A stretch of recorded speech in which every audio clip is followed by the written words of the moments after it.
Polda Jabar tetapkan Yosep Ces jadi tersangka kasus Subang bukan cuma karena nyanyian Danu. Namun sebelum lanjut menyimak beritanya, mohon luangkan waktu Anda untuk menekan tombol subscribe dan jangan lupa nyalakan lonceng notifikasinya, agar kalian gak ketinggalan informasi terbaru dari Cyberpol. Jika sudah, yuk lanjut. Direktur Reserse Kriminal Umum Polda Jabar, Kombes Surawan, tidak mempermasalahkan ada tersangka kasus Subang yang belum mengakui perbuatannya. Keempatnya menyangkal kesaksian Danu dalam kasus Subang. Danu yang membongkar kasus Subang juga ditetapkan sebagai tersangka. Yang jelas kita tetapkan 4 tersangka tersebut karena kita sudah punya alat bukti yang kuat, bukan hanya keterangan Danu. Bisa dibuktikan di pengadilan nanti, kata Surawan saat mendatangi lokasi kejadian di Kampung Ciseti, Desa, Kecamatan Jalan Cagak, Subang, Senin, tanggal 13 November tahun 2023.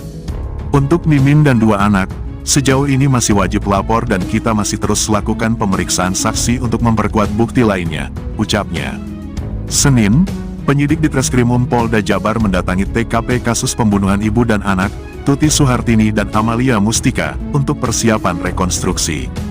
Jasad Tuti dan Amalia ditemukan di bagasi Alphard di rumahnya pada tanggal 18 Agustus tahun 2021. Yosep bercerita ke Danu, motif kasus Subang mulai terungkap, polisi dalami kesaksian terbaru Danu. Danu makin berani ungkap kasus Subang.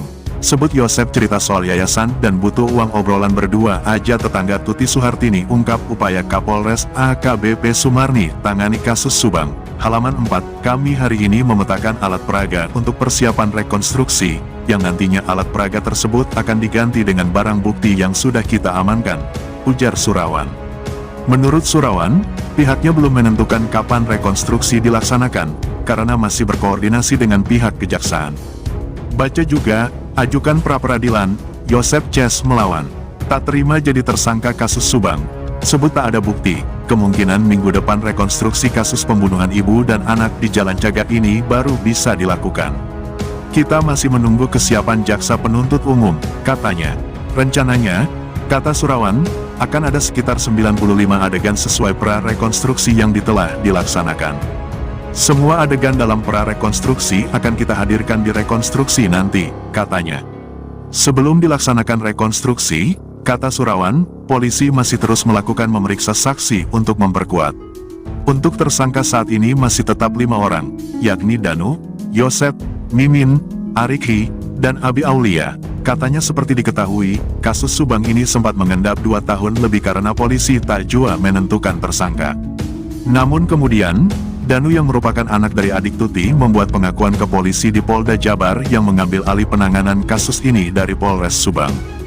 Dari pengakuan itu, Danu juga ditetapkan sebagai tersangka.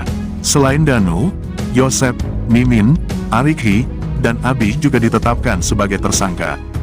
Yosep merupakan suami Tuti atau ayah dari Amalia. Mimin merupakan istri muda Yosep. Sedangkan Arikhi dan Abi adalah anak Mimin atau anak tiri Yosep. Yosep, Mimin, Arikhi, dan Abi menolak kesaksian Danu. Bagaimana nih pendapat kalian? 1.